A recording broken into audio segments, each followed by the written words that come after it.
ധർമ്മസ്ഥലയിൽ പോലീസിന്റെ ഗുരുതര വീഴ്ചയുണ്ടായതായി വിവരാവകാശ രേഖ പറയുന്നു. 2000 മുതൽ 2015 വരെയുള്ള അസ്വാഭാവിക മരണങ്ങളുടെ രേഖകൾ നശിപ്പിച്ചു.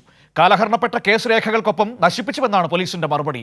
ധർമ്മസ്ഥല കേസിലെ മാധ്യമ വിലക്കുമായി ബന്ധപ്പെട്ട case Bengaluru additional city civil sessions കോടതിയിൽ നിന്ന് മാറ്റണമെന്ന് അഭിഭാഷക സംഘം ആവശ്യപ്പെട്ടു.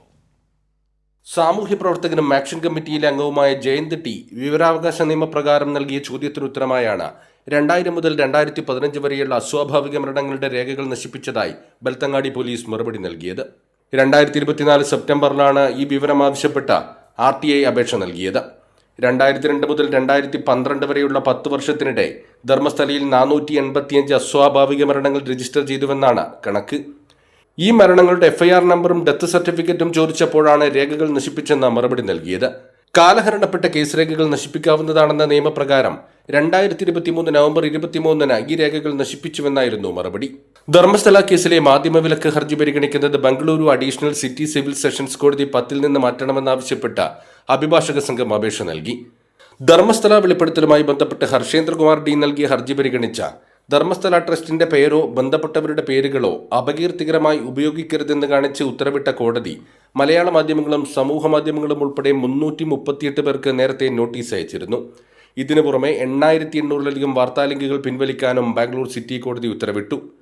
യൂട്യൂബ് ചാനൽ നൽകിയ ഹർജി പരിഗണിച്ച് ഈ വിധി പിന്നീട് കർണാടക ഹൈക്കോടതി റദ്ദാക്കുകയും പുനഃപരിശോധിക്കാൻ ബാംഗ്ലൂർ കോടതിയിലേക്ക് തിരിച്ചയക്കുകയും ചെയ്തിരുന്നു.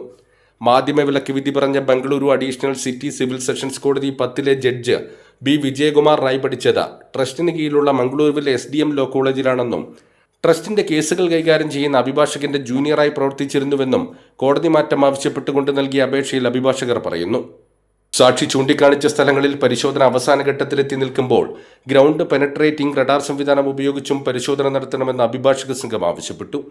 പരമാവധി 15 മീറ്റർ ആഴത്തിലുള്ള വസ്തുക്കളെക്കുറിച്ച് ഏകദേശ സിഗ്നലുകൾ GPR-ലൂടെ ലഭിക്കും.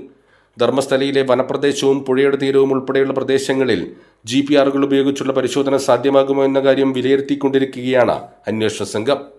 സിജു കണ്ണൻ, കൈരളി ന്യൂസ്, ധർമ്മസ്ഥല.